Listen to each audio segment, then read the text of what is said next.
আসসালামু আলাইকুম।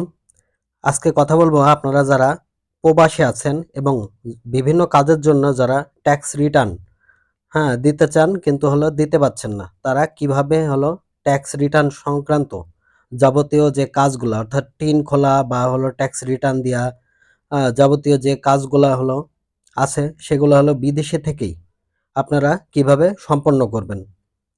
তো এটার জন্য অনেকেই যে সমস্যাটা ফেস করেন বা আমাকে অনেকেই জানান যে আমি বিদেশে চলে আসছি। আমার তো টিন খোলা ছিল। কিন্তু এখন আপনার যে পাসওয়ার্ড বা আনুষঙ্গিক যে বিষয়গুলা যে টিন নাম্বার এগুলার কোনো কিছুই আমরা আর খুঁজে পাচ্ছি না। কিন্তু বিদেশে বাইরের দেশে যে আমি আছি ওখানে আমার বিভিন্ন কাজের জন্য ট্যাক্স রিটার্নের যে কাগজ সেটা আমাকে দিতে বলছে এবং টিনের যে কাগজপত্র সেগুলো আমাদের জমা দিতে বলছে। তো এক্ষেত্রে এখন আমরা কি করতে পারি বা আমাদের করণীয় কি আছে? তো এই বিষয়টা অনেক আসলে জটিল হয়ে যায়। কারণ আপনারা সবাই জানেন যারা প্রবাসী আছেন, আ বাংলাদেশ থেকে চলে গেলেই আসলে বাংলাদেশের যে সিমগুলা আছে, গ্রামীণ হতে পারে, রবি হতে পারে, টেলিটক হতে পারে, আ জ বাংলালিংক হতে পারে। যেকোনো যে সিমগুলা আছে, এই সিমগুলা বিদেশের মাটিতে আর আপনার ওপেন হয় না বা এগুলা খোলা যায় না। কারণ কি? বাংলাদেশের যে টাওয়ার সেখান থেকে ওই মানে বিদেশে গেলে ওগুলা কানেকশন পাবে না। কখনোই আর পাওয়া সম্ভব না। তো সেক্ষেত্রে দেখা যাচ্ছে যে কারো যদি পাসওয়ার্ড হারিয়ে যায়, যে পাসওয়ার্ডটা যে আবার পুনরুদ্ধার করবে, তো ওই সিমই তো আর ওপেন হয় না। যে সিম দিয়ে আপনার মানে ট্যাক্সের যে রিটার্নের সময় বা টিন খোলার সময় যে মানে যে নাম্বারটা দেয়া ছিল, হ্যাঁ? মোবাইল নাম্বারটা দেয়া ছিল, তো এই মোবাইলটার নাম্বারটা আর খোলাই যায় না বিদেশের মাটিতে। তো তখন হয়ে যায় ঝামেলা। তখন হয়ে যায় বিপদ। কারণ কি?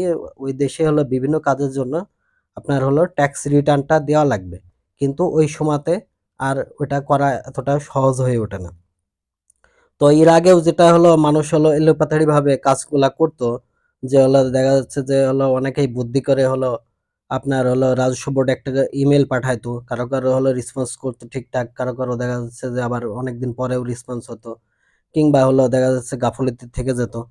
তো এখন বাংলাদেশে যেহেতু ওই ট্যাক্স বা রিটার্ন, টিন বা রিটার্ন বা রেজিস্ট্রেশন যে কাজগুলাই বলেন না কেন এগুলা সরকার দিনের পর দিন কঠোর করে তুলছে এবং করদাতা যারা এদের স্বীকৃতি স্বরূপ বিভিন্ন ভাবে ট্যাক্স দেয়ানো বা আপনার রিটার্ন সাবমিট করানো এগুলা কিন্তু বাংলাদেশ সরকার এখন রীতিমতো করে আসছে এবং সামনের দিনেও আরো বেশি কড়াকড়ি করবে বলে মনে হয়। তো সেক্ষেত্রে যারা বিদেশে আছেন তাদের জন্য একটা নোটিশ আসছে বা জাতীয় রাজস্ব বোর্ড কর্তৃক আপনারা দেখতেই পাচ্ছেন যে এই নোটিশটাই আমি ওপেন করে রাখছি। ২৪শে ফেব্রুয়ারি ২০২৬ তারিখে এই নোটিশটা দেয়া হয়েছে। তো এই নোটিশের যে বিষয়টা বলা আছে মেইনলি যে আপনারা আ যারা বিদেশে আছেন, যারা দেখা যাচ্ছে পাসওয়ার্ড হারায় গেছে, রেজিস্ট্রেশন করতে পারছেন না এবং অন্যান্য আ বিভিন্ন কারণে ট্যাক্স বা রিটার্ন সম্পর্কিত যে বিভিন্ন বিষয়ে যারা ঝামেলা পোহাচ্ছেন, তারা এই যে এইখানে একটু জুম করে আমি যদি দেখাই, হ্যাঁ, ইমেইল নাম্বারটা এখানে একটু দেখেন যে e-return@ আ তারপরে e-taxnbr আ .gov.bd, হ্যাঁ, ঠিক আছে? এটা চাইলে আপনারা স্ক্রিনশটও মেরে রাখতে পারেন। তো এই ইমেইলের আপনারা আপনাদের কি পাঠাবেন, পাঠানোর পরে তারপরে আপনাদের ভেরিফিকেশন করে আপনাদের দেখা যাচ্ছে যে প্রয়োজনীয় যে পাসওয়ার্ড বা আনুষঙ্গিক হেল্পগুলো আপনাদের করবে। তো এক্ষেত্রে আপনাদের এই ইমেইলে কি পাঠাতে হবে সেটা যদি আমি একটু জুম করে দেখাই, হ্যাঁ? যে করার জন্য তার পাসপোর্ট, দেখেন এখানে লেখা আছে যে পাসপোর্ট, জাতীয় পরিচয়পত্র, অর্থাৎ যে ব্যক্তি রিটার্ন দেবে বা টিন বা এই সম্পর্কিত যে কাজগুলো করবে তার কি লাগবে? পাসপোর্ট লাগবে, জাতীয় পরিচয়পত্র লাগবে, ভিসা পেজের কপি, অর্থাৎ তার যে ভিসা আছে ভিসা পেজের কপি, বিদেশের ঠিকানা মানে বিদেশে যে দেশে আছেন আপনারা ওই দেশে যে ঠিকানায় আছেন সেই ঠিকানাটা লাগবে। হ্যাঁ, বিদেশে ব্যবহৃত করদাতার আ মোবাইল অথবা ফোন নাম্বার এবং এবং বাংলাদেশ ত্যাগের সর্বশেষ যে তারিখ, তথ্যসহ নিজ ইমেইল হতে। অর্থাৎ আপনাদের যে নিজ ইমেইল, অর্থাৎ যে ইমেইলটা আপনারা বিভিন্ন সরকারি কাজে দিয়ে আসছেন, হ্যাঁ? সেই নিজ ইমেইল হতে তারপরে আপনারা এখানে দেখেন যে ই-রিটার্ন @, তারপরে ই-ট্যাক্স এনবিআর .gov.bd।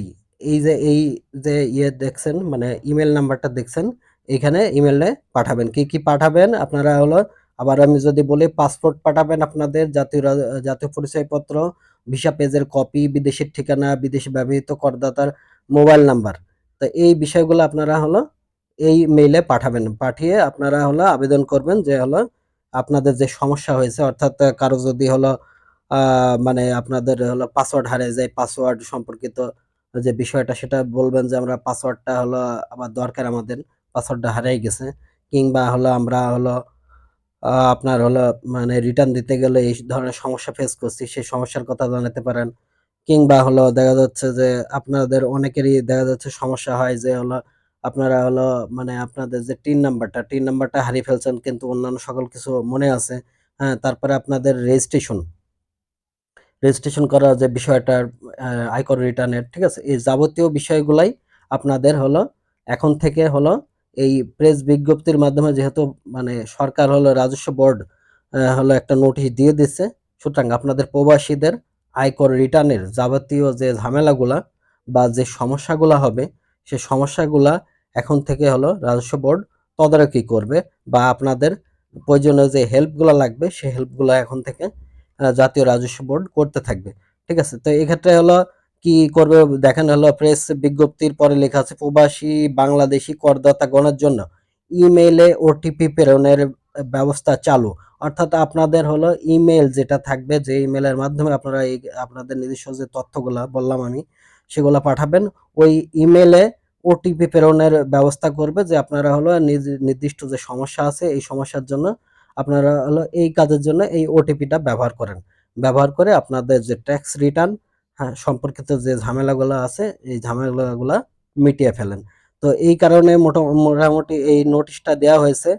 এই নোটিশের মাধ্যমে এখন আপনারা যারা হলো বিদেশি আছেন, যারা কর দিতে চান মানে নিজ ইচ্ছায়, এবং হলো বিভিন্ন কাজের জন্য আপনাদের ওই দেশে রিটার্ন দাখিল করতে হচ্ছে, এবং হলো দেখাতে হচ্ছে যে আমি বাংলাদেশের একজন করদাতা, সেক্ষেত্রে হলো টিন, আপনার হলো রিটার্ন, এইগুলো হলো দেখাতে যায়, মানে দেখানো, মানে ওই সংস্থাগুলোকে দেখাতে হয় যেগুলো আপনারা বিদেশে আছেন, বিদেশে মূলত হলো আপনাদের চাই।